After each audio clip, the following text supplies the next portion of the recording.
किस गुरु के लिए आप मथुरा जाते? मैं भी पूछूंगा आपसे। मैं पूछने आया हूँ और कुछ बताने भी आया हूँ। मैं अपनी कोई चर्चा, अपनी कोई बात, अपना कोई प्रचार करने नहीं आया हूँ। मैं जो उदय राम प्रभु का, मैं उसका प्रचार सारे हिंदुस्तान में करता हूँ और सम्राट गुरु की जानकारी देता हूँ। 10 जुलाई 1992 से 2012 जो संदेश आपको मथुरा में सुनाया गया, जगह जगह बड़े बड़े कार्यक्रम करके, सम्मेलन करके और यज्ञ करके जो आपको सुनाया, बताया गया, जिसको आप भूल चुके हो, मैं उसी की याद कराने आया हूं।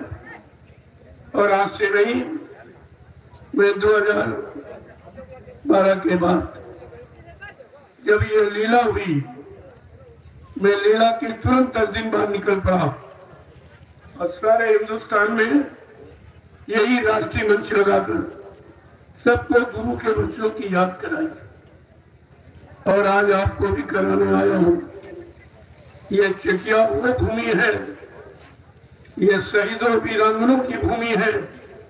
जब देश में इमरजेंसी लगी थी 1975 में, यही चकिया की महिलाओं ने गुरु के प्रति अपना प्यार जताया था, अपनी कुर्बानी दी थी।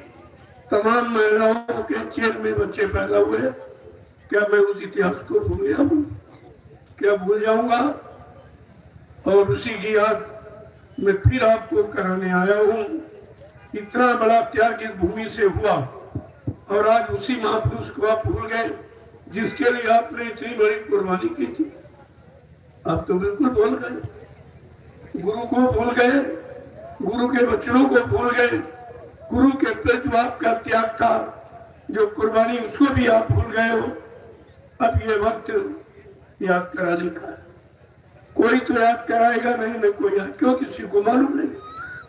अगर किसी ने कुर्बानी की होती 1975 में इमरजेंसी का इतिहास अगर याद होता तो आप समृत मालिक को कभी नहीं भूलते, जिन्होंने अपने सुख सुविधा के लिए, हम सब जीवों के आत्मिक कल्याण के लिए जेल में जाना स्वीकार कर लिया था। क्या कोई ऐसा करेगा? हंसते हंसते जब मथुरा में जब इमरजेंसी लगाकर बाबा जी को जेल में बंद किया था, तो बाबा जी ने कहा, भाई जल्दी करो, मेरा जेल में जाने का मुहूर्त हो गया। महापुरुष मुहूर्त बताते हैं, पर लोग जेल से डरते हैं। फिर भी आप नहीं समझ पाए, क्या जेल में जाने का भी मुहूर्त है? और किसके लिए? कहते हैं जीवात्माओं के कल्याण के लिए, इनके उद्धार के लिए ये मुहूर्त है। और हंसते हंसते जेल में चले गए बिना कारण। आज तक उसका कोई कारण नहीं बताया गया। ये बार बार पूछ रहा हूं, अरे भाई कारण तो बताओ। बाबा जी कौन सा अनैतिक कार्य किया था? क्या चोरी डकैती कर लिया था? क्या किसी को लूटा था? क्या गलत रास्ते पर किसी को चलाया? क्या किसी मजहब धर्म को छेड़ा?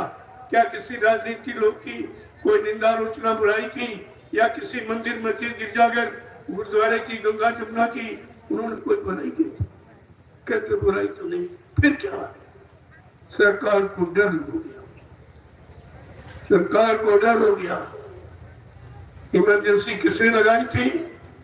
कांग्रेस क्रूर शासन ने बाबा जी को बेगुनाह निर्दोष जेल में बंद कर दिया था। और जब जेल में बंद किया, आज तक उसका कोई कारण नहीं बताया गया। क्या ये इतिहास छुपेगा? और आप उस इतिहास के सेनानी हो। ये चकिया की भूमि पर जो जिन प्रेमियों ने त्याग किया था अपने गुरु के लिए, जिन महिलाओं ने त्याग किया था अपनी सदगुरु के लिए, और जेल में उनके बच्चे पैदा हुए, आज वही बच्चे यानी परिवर्तन की निशानी होंगी। अभी आपको क्या मालूम? इसलिए मैं तुमको तुम्हारा त्याग, तुम्हारी कुर्बानी याद कराने आया हूँ इस चकिया की भूमि पर। जो संदेश आज तक न कोई लाया न कोई लाएगा, क्योंकि इतिहास किसी को मालूम नहीं। जो इस समय प्रचार कर रहे हैं जय गुरुदेव नाम से, वो तो उस समय पैदा भी नहीं हुए थे। जब यहाँ का इतिहास है वो तो पैदा नहीं हुए, उनकी कोई कुर्बानी नहीं, उनका कोई इतिहास नहीं, वो तो लूटपाट करने आए हैं, लूटपाट कर रहे हैं। आपको सोचना चाहिए कि आपने अपने आप को लुटाया, अपने आप को कुर्बान किया था सतगुरु की वाणी वचनों पर। आज उसी गुरु को भूल गए हो, भूल ही नहीं गए हो। कहते बाबा जी मर गए, किसने देखा, किसने देखा, किसको दिखाया गया? ये तो बार बार आपको बताना पड़ेगा।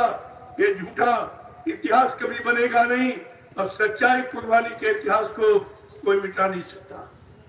मैं आज इशारा करने आया हूँ, उस समय भी जब ये 2012 में लीला हुई 18 मई को, मैं तुरंत 10 दिन बाद निकल गया, तुरंत निकल पड़ा गुरु की सच्चाई को उजागर करने के लिए और जीवों को बताने के लिए। जिस गुरु ने हमारे आप के लिए, हमारी आपकी जीवात्मा के कल्याण के लिए अपने आप को जेल में जाना स्वीकार कर लिया था, आज उसी गुरु को आप भूल गए हो। क्या तुम्हारी नादानी है, क्या तुम्हारी अज्ञानता है, क्या तुम्हारा भूल भ्रम है जो ऐसे समृद्ध मानव को आप समझ नहीं पाए? तो जरा सुन लीजिए जो भूल गए। मैं एक बार फिर आपको याद करा, आपसे पूछने आया हूं कि बाबा जी ने कुछ कहा था। 10 जुलाई 1952 से 2012 मथुरा में क्या संदेश दिया था, क्या कहा था कि बच्चा कलयुग जाएगा और सतयुग आएगा। क्या कलयुग चला गया, सतयुग आ गया? जो तुम कहते हो ले जाने वाला चला गया, फिर इसे लाएगा कौन? क्या सतयुग लाना या कलयुग भगाना किसी इंसान की बस की बात है? ये कोई कर सकता? न कोई धार्मिक, न कोई राजनीतिक ये व्यवस्था परिवर्तन नहीं कर पाए तो युग परिवर्तन कैसे कर देंगे? आपको इस पर विचार करना चाहिए।